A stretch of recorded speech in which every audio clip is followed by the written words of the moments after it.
નમસ્કાર વિદ્યાર્થી મિત્રો, હું ભાવેશ વોરા આ વિડિયો લેક્ચરની અંદર આપ સૌનું હાર્દિક સ્વાગત કરું છું। સૌથી પહેલા તો એક સૂચના આપી દઉં, જો તમે મારી YouTube ચેનલ ભાવેશ વોરાને સબસ્ક્રાઇબ ના કરી હોય તો એને ઝડપથી સબસ્ક્રાઇબ કરી દો, જેથી કરીને નવા વિડિયો અંગેની નોટિફિકેશન તમને મળતી રહે। બરાબર, આપણે 6 ચેપ્ટર પૂરા કર્યા ધોરણ 11માં। આ વિડિયો લેક્ચરમાંથી આપણે હવે 7મું ચેપ્ટર શરૂઆત કરવાનું છે। કણોના તંત્રનું ગતિ વિજ્ઞાન અને ચાપ ગતિ, અથવા તો કણોના તંત્રનું ડાયનેમિક્સ અથવા તો મિકેનિક્સ જે આપેલું હોય તે ટાઇટલ, અને ચાપ ગતિ। બરાબર, જૂના સિલેબસની અંદર આ 2 ચેપ્ટર હતા અલગ અલગ। પહેલું હતું કણોના તંત્રનું ગતિ વિજ્ઞાન અને બીજું હતું ચાપ ગતિ। પણ આપણને આ ચેપ્ટરની અંદર બંને નવા સિલેબસની અંદર બંને ભેગા કરીને આપેલા છે। બરાબર છે, હા, દેખાય છે ને ચોખ્ખું હોય વધારે? ચલો, તો આની અંદર આપણે આ બંને ચેપ્ટર ભેગા કરીને આપેલા છે, એટલે બંને ચેપ્ટરનો આપણે અભ્યાસ કરવાનો છે। શરૂઆતમાં આપણે કણોના બનેલું તંત્ર એટલે કે કણોના તંત્રના ગતિ વિજ્ઞાનનો અભ્યાસ કરીશું અને એના પછી આપણે ચાપ ગતિનો અભ્યાસ કરવાનો છે। બરાબર, તો સૌથી પહેલા તો કણોનું તંત્ર કોને કહેવાય? બરાબર, તો એની અંદર ઘણા બધા કણ આવેલા હોય। આ બધા કણ એકબીજા સાથે આંતરક્રિયા કરી શકતા હોય તેવા તંત્રને કણોનું બનેલું તંત્ર કહેવાય। બરાબર, એટલે કણોનું બનેલું તંત્ર એટલે શું? તો એમાં છે એકબીજા સાથે આંતરક્રિયા કરી શકે તેવા ઘણા બધા કણોના બનેલા સમૂહને કણોનું બનેલું તંત્ર કહે છે। એટલે એમાં ઘણા બધા કણ આવેલા હોય, બરાબર છે, અને આ બધા જ કણ એકબીજા સાથે આંતરક્રિયા કરી શકતા હોવા જોઈએ, તો તેવા તંત્રને કણોનું બનેલું તંત્ર કહેવાય।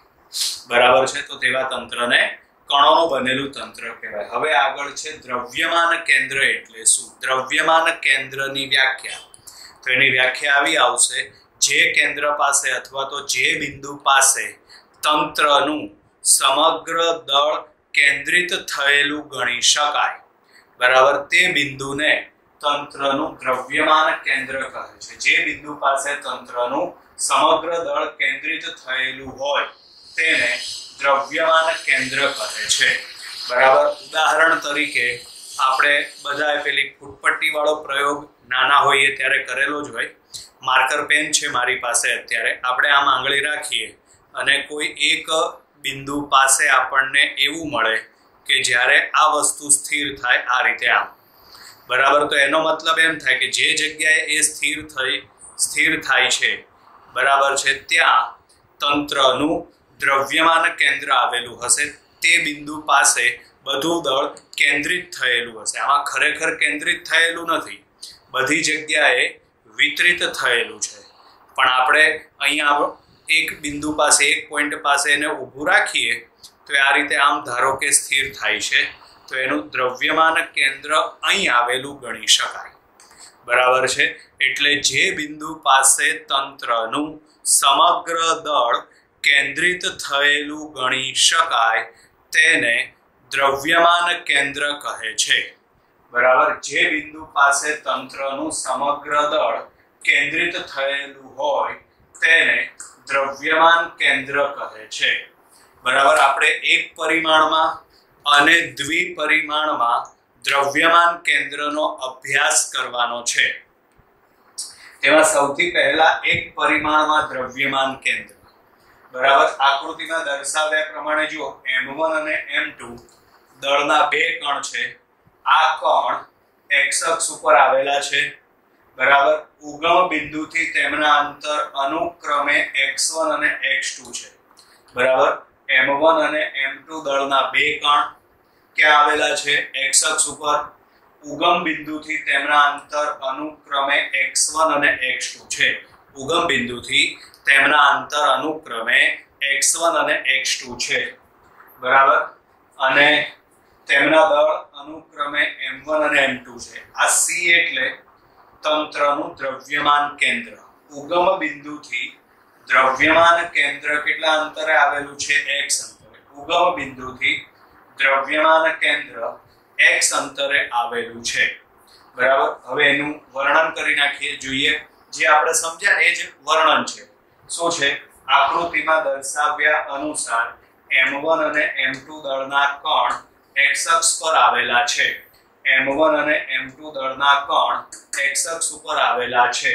ઉગમ બિંદુથી તેમના અંતર અનુક્રમે x1 અને x2 છે. ઉગમ બિંદુથી તેમના અંતર અનુક્રમે x1 અને x2 છે. આ તંત્રનું દ્રવ્યમાન કેન્દ્ર x અક્ષ પર ઉગમ બિંદુથી x અંતરે આવેલું છે. એટલે આ એનું દ્રવ્યમાન કેન્દ્ર છે જે ઉગમ બિંદુથી x અંતરે આવેલું છે. દ્રવ્યમાન કેન્દ્ર શોધવા માટેનું સૂત્ર એ તો આપણે સીધું સ્વીકારી જ લેવાનું છે એનું સમીકરણ. બરાબર. દ્રવ્યમાન કેન્દ્ર શોધવા માટેનું સૂત્ર x બરાબર m1x1 m2x2 છેદમાં આવશે m1 m2. બરાબર. આ દ્રવ્યમાન કેન્દ્ર x શોધવા માટેનું સૂત્ર m1x1 m2x2 છેદમાં આવશે m1 m2. બરાબર. જે દ્રવ્યમાન કેન્દ્ર શોધવા માટેનું સૂત્ર છે. હવે આપણે માની લઈએ ધારો કે આ દળ એક સમાન છે. આ બંનેના દળ એક સમાન છે.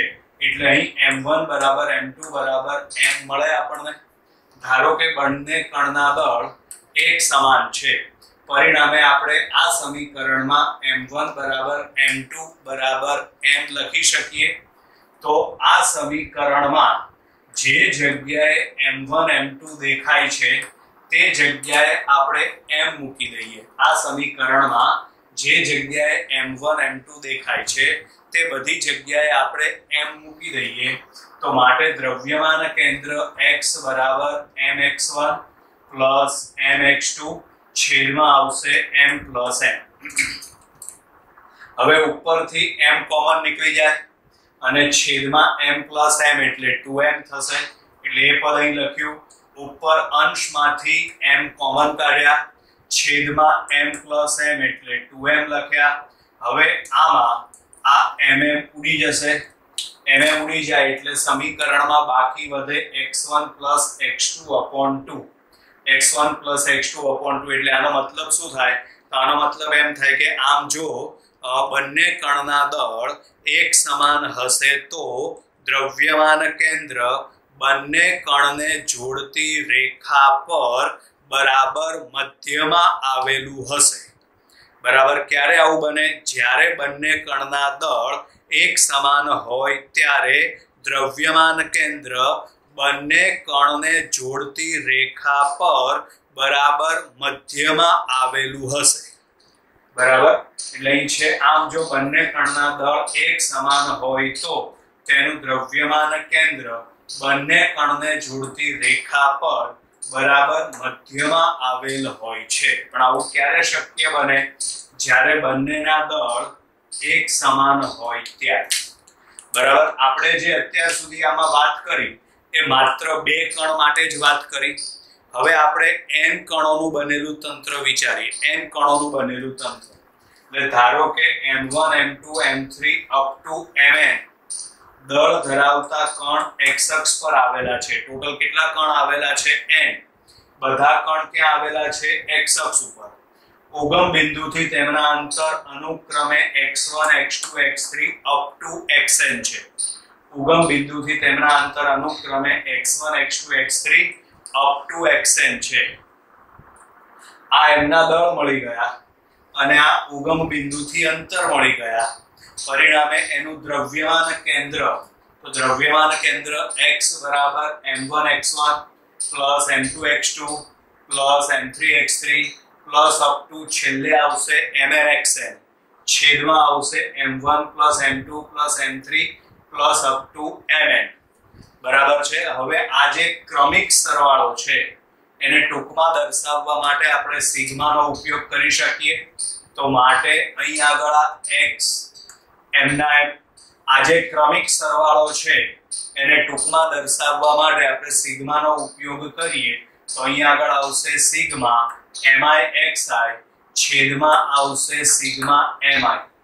બરાબર. સિગ્મા mi એટલે કેપિટલ M એટલે થશે તંત્રનો કુલ દળ એટલે છેદમાં કેપિટલ M મૂકી દો. આજે ગણતરી કરીએ કેટલા કણ માટે કરી, n કણ માટે. ધારો કે તંત્રમાં કુલ n કણ આવેલા છે, તેમના દળ અનુક્રમે m1 m2 m3 up to mn છે.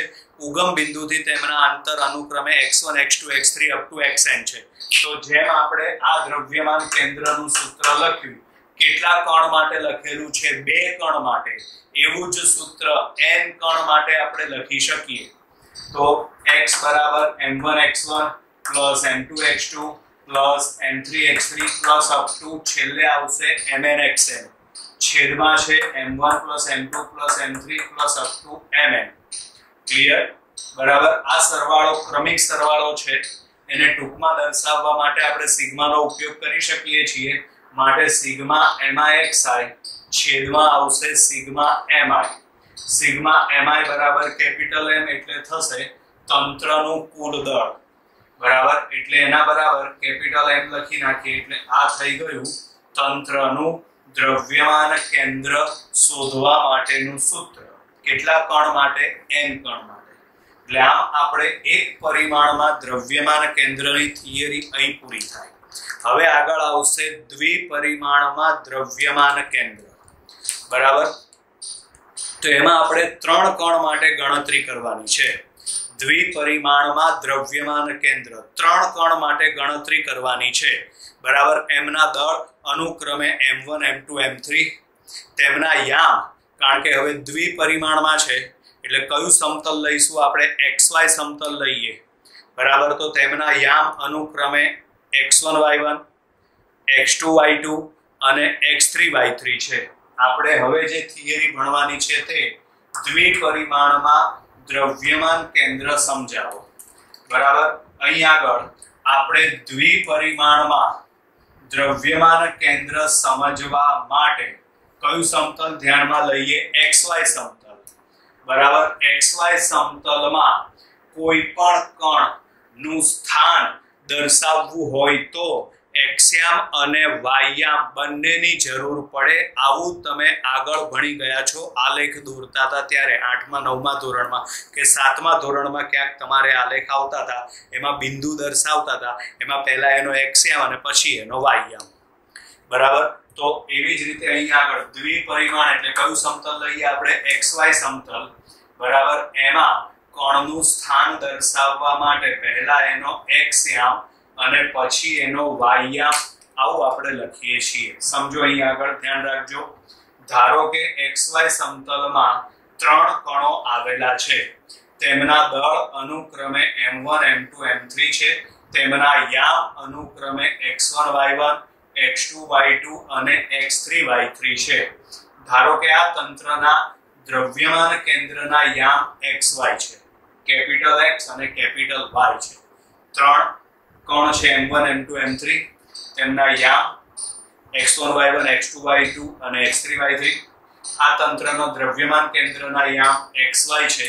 તો જેમ આપણે આ સમીકરણ લખ્યા છે એવી જ રીતે આપણે પહેલા એના એક્સયામ માટેનું સમીકરણ લખીએ. m1 x1 m2 x2 m3 x3 છેદમાં આવશે m1 m2 m3.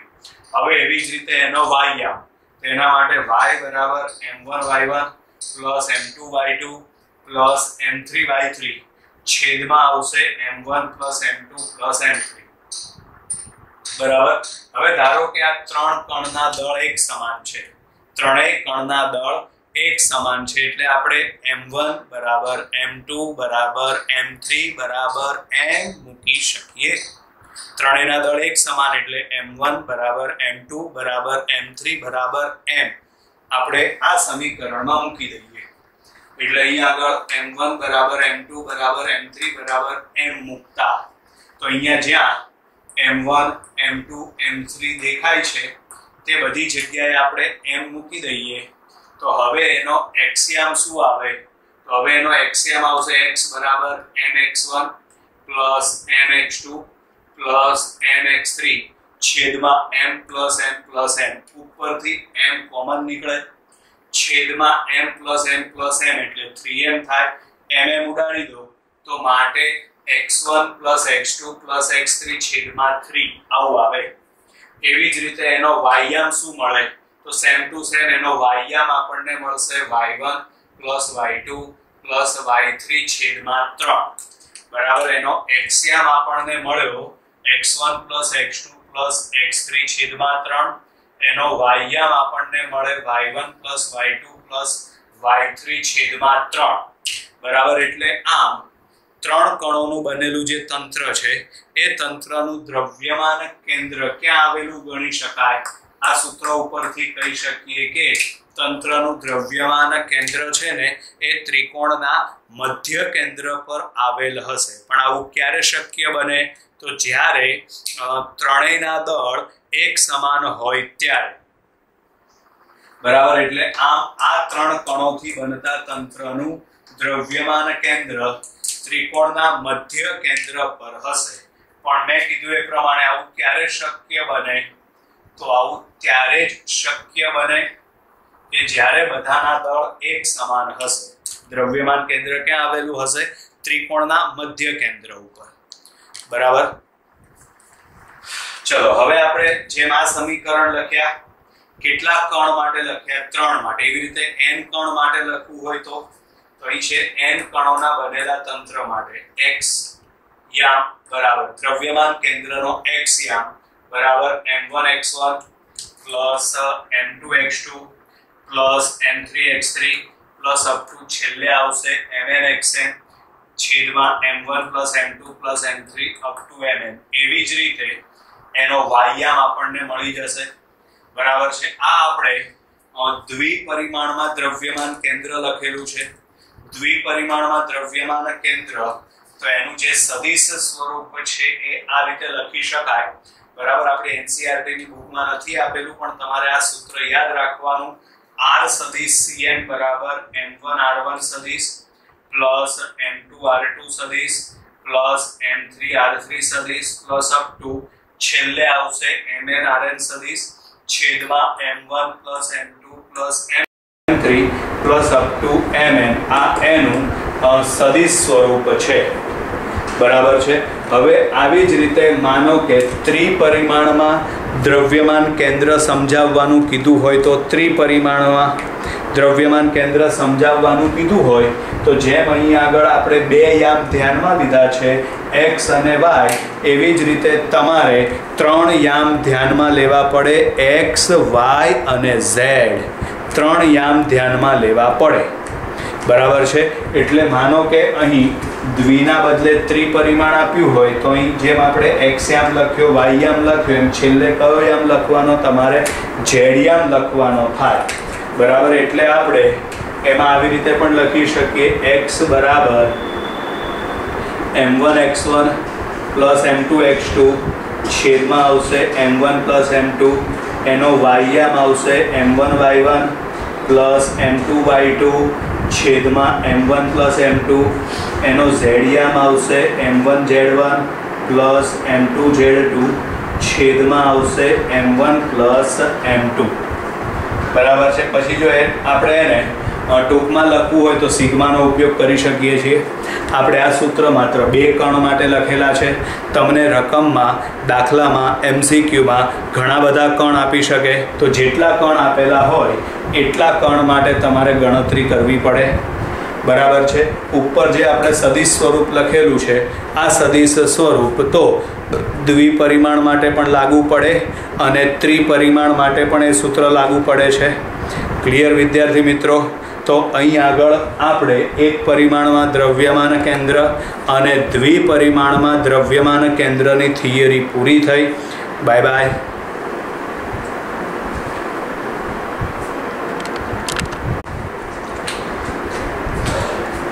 નમસ્કાર વિદ્યાર્થી મિત્રો હું ભાવેશ વોરા આ વિડીયોમાં આપ સૌનું હાર્દિક સ્વાગત કરું છું આપણે ચેપ્ટર નંબર 7 કણોના તંત્રનું ગતિ વિજ્ઞાન અને ચાક ગતિની અંદર એક પરિમાણમાં દ્રવ્યમાન કેન્દ્ર અને દ્વિપરિમાણમાં દ્રવ્યમાન કેન્દ્ર વિશેની માહિતી ભણી ગયા બરાબર છે પણ માનો કે કોઈ ઘન પદાર્થ હોય તો એનું દ્રવ્યમાન કેન્દ્ર કઈ રીતે શોધી શકાય અનિયમિત આકારનો આપણે જે આગળ ભણ્યા એ કણોનું તંત્ર હતું પણ માનો કે કોઈ ઘન પદાર્થ હોય તો એનું દ્રવ્યમાન કેન્દ્ર કઈ રીતે શોધી શકાય? તો એના માટે યાદ રાખવાનું, ઘન પદાર્થનું દ્રવ્યમાન કેન્દ્ર નક્કી કરવા માટેની જે રીત છે ને એને સૈદ્ધાંતિક રીત કહેવાય.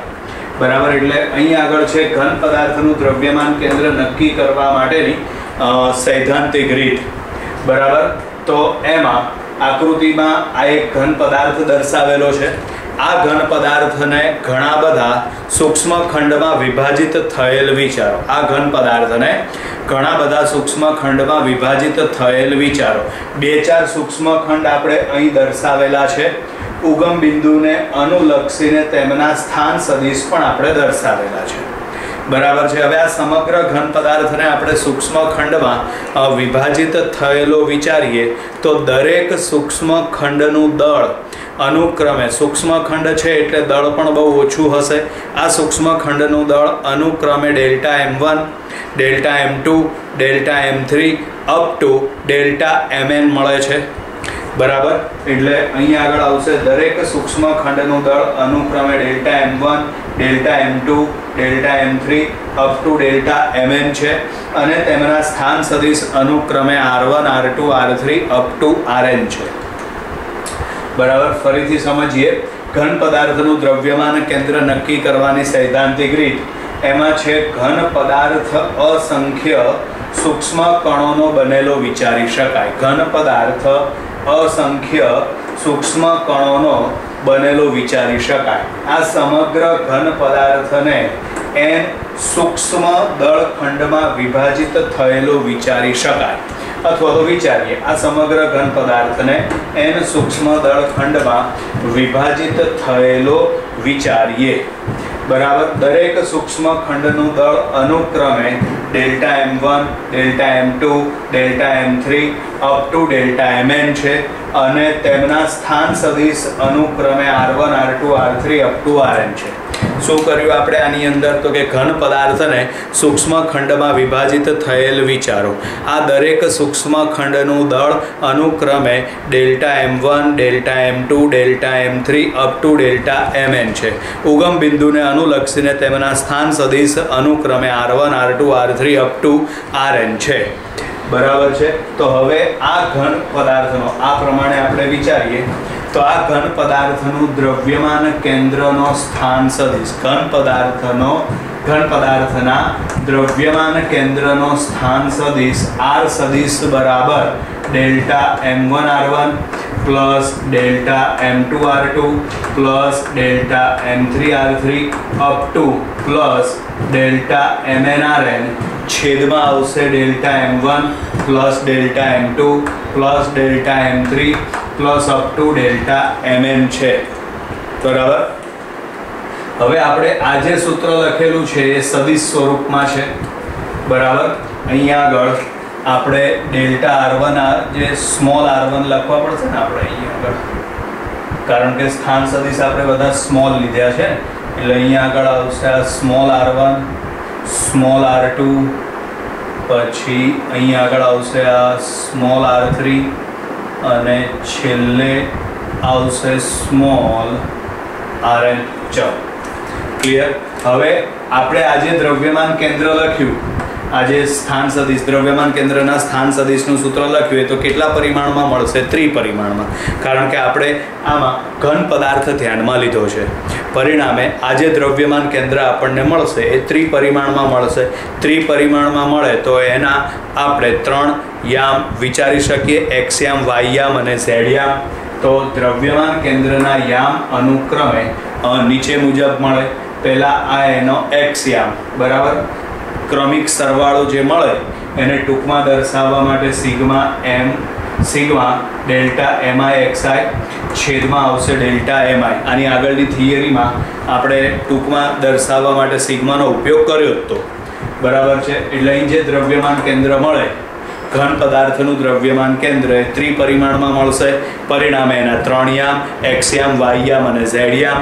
બરાબર. આખું મોટું સમીકરણ લખવાના બદલે એને ટૂંકમાં લખવા માટે આપણે સિગ્માનો ઉપયોગ કરી શકીએ. તો માટે અહીં આગળ x બરાબર આવશે સિગ્મા ડેલ્ટા mi xi છેદમાં આવશે સિગ્મા ડેલ્ટા એમઆઈ. એવી જ રીતે વાયયામ માટે y બરાબર સિગ્મા ડેલ્ટા એમઆઈ વાયઆઈ છેદમાં આવશે સિગ્મા ડેલ્ટા એમઆઈ. પછી ઝેડયામ માટે z બરાબર સિગ્મા ડેલ્ટા એમઆઈ ઝેડઆઈ છેદમાં આવશે સિગ્મા ડેલ્ટા એમઆઈ. બરાબર છે. હવે આ દરેકે દરેક સૂક્ષ્મ ખંડ બરાબર છે. આ ડેલ્ટા એમઆઈ આ દળખંડ એ અતિ સૂક્ષ્મ છે. અતિ સૂક્ષ્મ હોવાના કારણે પરિસ્થિતિ શું આવશે સમજો. બરાબર છે. આ સિગ્મા એટલે સરવાળો છે અને આ દળખંડ એ અતિ સૂક્ષ્મ છે, જેના કારણે આ જે સરવાળો છે સૂક્ષ્મ ખંડ માટેનો જે સરવાળો છે ને એ સંકલનમાં ફેરવાઈ જાય છે. બરાબર. આપણે અહીં ધારી લઈએ, ધારો કે દરેક ખંડ અતિ સૂક્ષ્મ છે. બરાબર. આ જે ખંડ આપણે વિચારેલા છે એ ખંડ બહુ નાના છે. બરાબર. પરિણામે અહીં આગળ આ જે સિગ્મા એટલે કે જે સરવાળો છે ને એ સરવાળો સંકલનમાં ફેરવાય છે. એટલે અહીં લખેલું છે ધારો કે દળખંડ અતિ સૂક્ષ્મ છે તેથી સરવાળો સંકલનમાં ફેરવાય છે. માર્કર પડી ગઈ હતી. ચલો હવે અહીં સરવાળો એ સંકલનમાં ફેરવાય છે તો છેદમાં ત્રણેયમાં કોમન છે સિગ્મા ડેલ્ટા એમઆઈ, તો એના બરાબર સિગ્મા ડેલ્ટા એમઆઈ બરાબર સંકલનમાં ડીએમ એટલે કે તંત્રનું કુલ દળ અથવા તો ઘન પદાર્થનું કુલ દળ. હવે ત્રણે ત્રણ અંશમાં પહેલા ઉપર આવશે સિગ્મા ડેલ્ટા એમઆઈ એક્સઆઈ સંકલનમાં ફેરવાઈ જાય એટલે સંકલનમાં એક્સ ડીએમ. એવી જ રીતે આમાં સિગ્મા ડેલ્ટા એમઆઈ વાયઆઈ એ સંકલનમાં ફેરવાઈ જાય એટલે સંકલનમાં આવશે વાય ડીએમ. પછી છેલ્લે છે સિગ્મા ડેલ્ટા એમઆઈ ઝેડઆઈ બરાબર. આ સંકલનમાં ફેરવાઈ જાય એટલે સંકલનમાં આવશે ઝેડ ડીએમ. આ બધી કિંમતો આપણે ઉપર મૂકી દઈએ તો આપણને દ્રવ્યમાન કેન્દ્રના યામ મળી જશે. બરાબર. છેદમાં તો ત્રણે ત્રણમાં જે છેદનું પદ છે એમાં તો આપણે બધી જગ્યાએ કેપિટલ એમ જ લખવાનું થશે. બરાબર. એટલે અહીંયા આગળ આવશે x બરાબર 1/n સંકલન x dm, y બરાબર 1/n સંકલન y dm, z બરાબર 1/n સંકલન z dm આવશે. બરાબર. એટલે હવે અહીંથી માની લઈએ ધારો કે દ્રવ્યમાન કેન્દ્ર છે ને એ યામાક્ષોના ઉગમ બિંદુ પર આવેલ છે. જો દ્રવ્યમાન કેન્દ્ર ઉગમ બિંદુ પર આવેલ હોય તો ઉગમ બિંદુના યામ શું આવશે 0 0 0. એટલે એનો x યામ 0, y યામ 0, z યામ 0. એટલે કે દ્રવ્યમાન કેન્દ્રનો x યામ 0, y યામ 0, z યામ 0. બરાબર. ધારો કે દ્રવ્યમાન કેન્દ્ર એ યામાક્ષોના ઉગમ બિંદુ પર આવેલ છે. પરિણામે અહીંયા આગળ r સદિશ x y z બરાબર શું મળશે 0. પરિણામે સંકલનમાં x dm બરાબર 0, સંકલનમાં y dm બરાબર 0 અને સંકલનમાં z dm બરાબર 0 આપણને મળશે. બરાબર છે. ચલો એટલે અહીં આગળ આપણે આ ઘન પદાર્થનું દ્રવ્યમાન કેન્દ્ર નક્કી કરવા માટેની સૈદ્ધાંતિક રીત પૂરી થઈ. બરાબર છે વિદ્યાર્થી મિત્રો. એટલે દ્રવ્યમાન કેન્દ્રને લગતી જે કોઈ 2-3 થિયરી હતી એ આપણે અહીં આગળ પૂર્ણ કરીએ છીએ. આગળના વિડીયોની અંદર હવે અહીંથી આગળ આપણે થિયરીઓ ભણાવીશું. અત્યારે બાય બાય.